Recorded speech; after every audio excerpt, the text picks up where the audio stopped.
Um, I thought the game was we had a lot of positives on the film. I mean, we had 75 plays on offense, and we had 55 plays in the first three quarters with over 400 yards and 4 touchdowns, 1 turnover. And then the takeaway from it was the fourth quarter we had about 17 plays, only like 58 or 60 yards and 2 turnovers, no touchdowns in the fourth quarter. In the fourth quarter we had 4 drives that I saw. 2 of those ended with punts. We had one sack in the fourth quarter. 2 drives ended with punts, and then 2 drives ended with turnovers. So, I mean, we played good for 3 quarters on offense. In the fourth quarter, we didn't score any points, and that was the only quarter that we didn't score any points the whole game. Northwestern scored more points, and, I mean, the team that scores more points wins the game. So. Casey, on the pick where you're going to Oliver, was there anything you could have done differently on that, or was that just a little timing issue, or what did you see? No.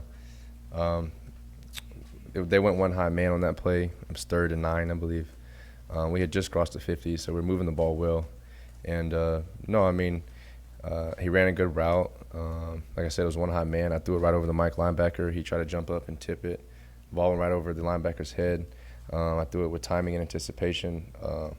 Oliver was trying to get his head around. He was getting tugged a little bit. The DB made a good play. He did a technique called slingshot. He slingshotted himself into the play. So he kind of ran with Oliver, pulled himself into the play, and then tracked the ball. So the DB did a really good job of just tracking the ball a little bit better on that play. Like I said, Oliver was getting ready to try to hold the defender off on his back. Just didn't get his head around and his hands up quick enough. I think it was a great ball. I threw it with confidence. Like I said, it was 3rd and 9. Trey Palmer we ran switch verticals, and Trey shut it down on the outside. I didn't know for sure if Trey was going to get enough depth to get the first down, so that's why I went with Oliver on the seam.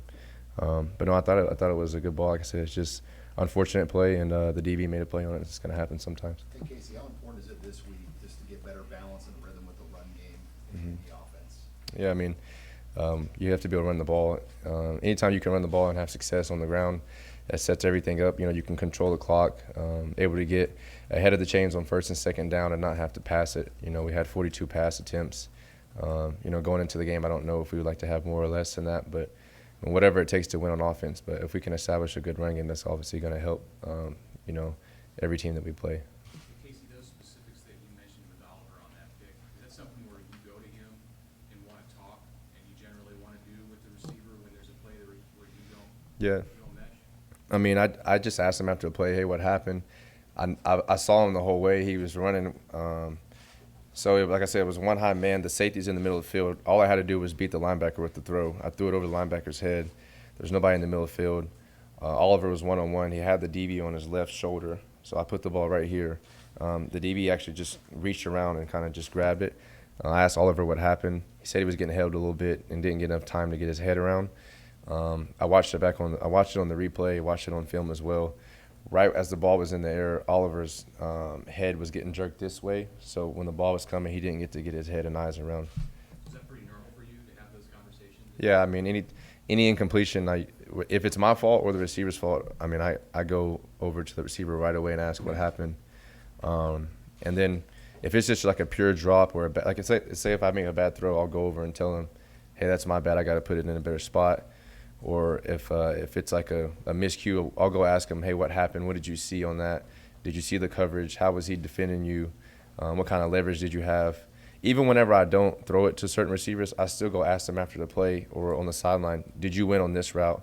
You know, let's say we have an 8-play drive. I'll ask all the receivers that were in that drive, hey, when you ran this comeback, how did he defend you on that play?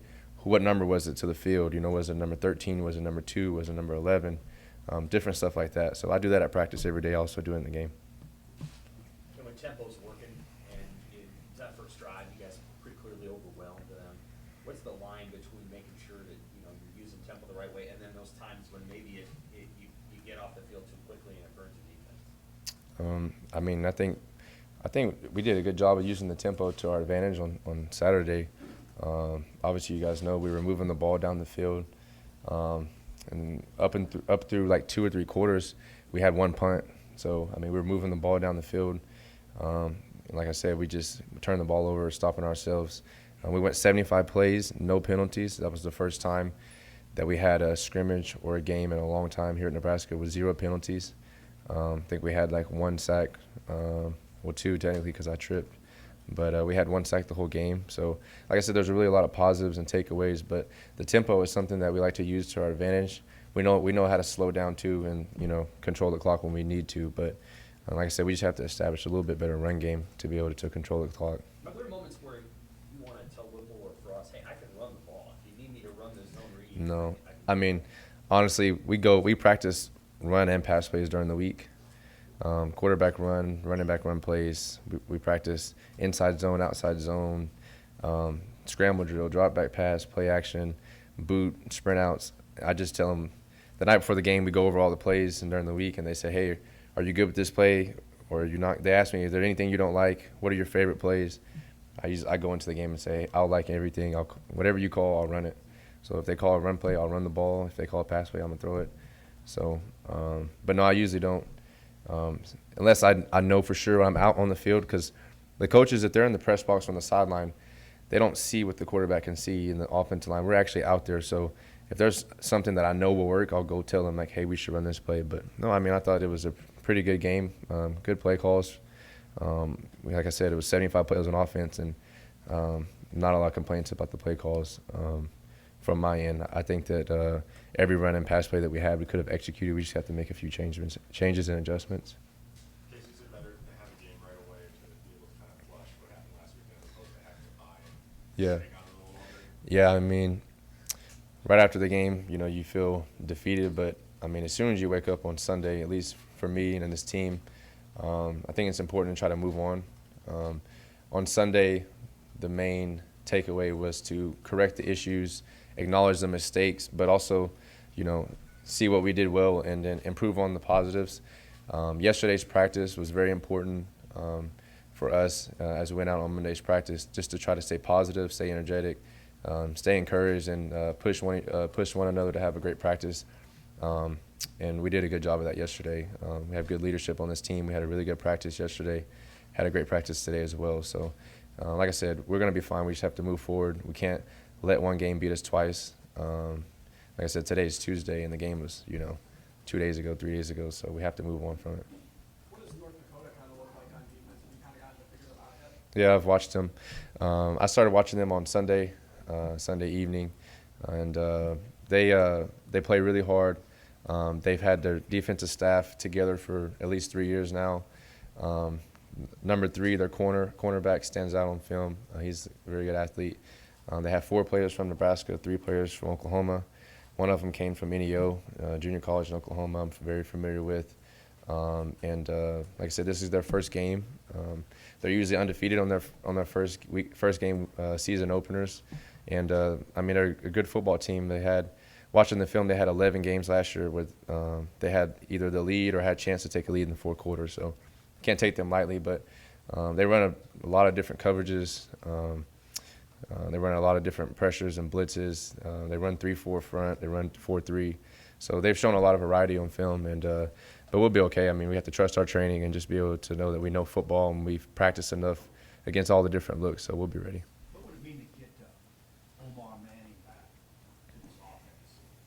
Omar, I mean, I'm always trying to encourage and push our guys, but Omar is a very big receiver. He's talented, very fast, has good hands, good route running, and he brings a lot of physical presence to the receiver room, and it'll be great to have him back.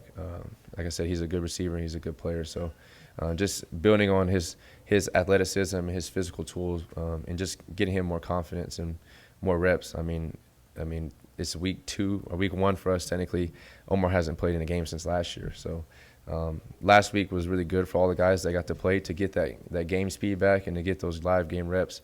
Even for me, that was the first time that I got hit since Thanksgiving last year. So it was good to get in that game, but it'll be good to have Omar back for the rest of the season. Casey, what are you expecting playing a game at Memorial Stadium? Yeah, this will be my first live game. I mean, I got to play in the spring game here for, I think, like 9 plays. Threw like 4 passes or whatever it was, 5 passes. Yeah, but it's different when it's the game. So I'm excited to get in front of the fans, Husker Nation here at Memorial Stadium. It'll be fun. And but on game day when I go out there, like I said, it's just we're going to war with the same guys that we practice with every day. So I try to really tune out a lot of the noise and the crowd noise and stuff like that. But it'll be fun on Saturday to get out there for the first time and see everyone. I'm personally excited to have my family come. They didn't get to travel to Ireland, so it'll be good to have 10 to 15 or however many people are coming to the game this week. My family, so that'll be good. What's been your impression of the fans? You've been out and about and seeing them around town. I think the fans here are really passionate. And like I said, I mean, I come from a football family. I'm from Oklahoma. I played at Texas, so kind of used to diehard fans. But I definitely think that, like I said before, it's a close community here, the Nebraska fan base. And I just think there's a lot of Husker fans around the town, in the airport. I'll never forget when I came. When I first came here in January, I was flying in from LaGuardia Airport, and there were Nebraska fans on the flight. And then at the Omaha airport that recognized me.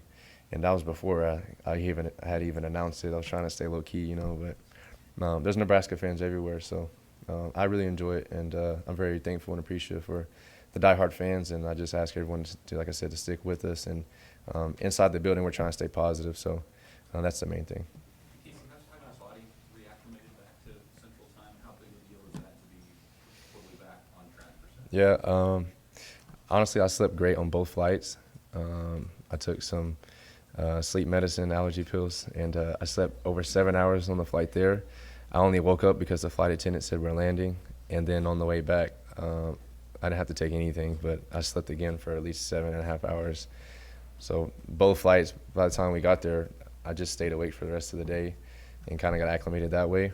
But by Sunday night and Monday, I felt pretty normal. And I think that most of us should be over the jet lag. Not everybody got to sleep. I know it's not easy for everyone to sleep on the plane, but when you play a full quarter game like that, I think it's easy to fall asleep. So my body feels fine. Like I said, a little bit sore from the game. My first time getting hit since week 12 last year. So my shoulders, my ribs, my torso, took a few hits to the shin, stuff like that. But, I mean, I feel fine. And like I said, practice has been great, so I'm back to normal and ready to go. Casey, you've been around a lot of football. I mean, what have you seen that makes you think this team is reacting well, with this loss? You know, like I've been playing football since I was 4 years old, so a long time. But this is my first time on this team. Like I said, it's a new team. There's a lot of new faces, new coaches. But I think that we're reacting well by our body language, the energy at practice, just kind of the overall demeanor around the building. Like I said, we've had great practices. We're still having good meetings and stuff like that. The coaches aren't freaking out and stuff like that. So I don't know. I think pressure is more of an outside noise thing, and I think internally in the building, I think that we're fine, and we just have to focus on doing our job and continue to play football and execute how we know how to execute for 4 quarters. But we have to be prepared to play 4 quarters every week, so that's the main thing. And then one thing that I wanted to say, just to inform you guys, I was asked a question last week by one of you about how does the skill depth here compare to at Texas. But I just thought I'm very close with those guys over at Texas, and I just want to say I wish them best of luck this season. And I'm still close to a lot of the players, and actually I got a lot of texts and calls from the players after the game last week. They were watching DeMarvion Overshawn, their starting Mike linebacker over there. I still keep in touch with Bijan Robinson. Roshan Johnson's their running back over there, team captain, a really good player. And but I just want to say I respect them. But moving forward from here on out, I don't want to really be asked questions about Texas, because I'm trying to focus on Nebraska and moving forward with this team. And I'm always trying to encourage the players and stuff that we have here. But I was asked a question last week about how does the skill set depth compare here at Texas, and I said we have more depth, and a lot of the Texas fans and media, of course, took it to say Casey Thompson said that the skill set depth at Texas wasn't very good, and I never said anything like that. So I don't want to stir the pot about anything, and I'm not trying to go down that path. But like I said, I wish them the best of luck. I have a lot of respect for Coach Sark and that team. They've always had talent. Talent's never been an issue. They have a really good team, really good coach. Bijan Robinson is one of the best athletes and running backs I've ever been around. Xavier Worthy is one of the best route runners. Those guys deserve everything that's going their way. But moving forward, I just want to talk about Nebraska football, the games that we have at hand and the issues that we have here. So nothing but respect for those guys. So I appreciate you guys, and thank you.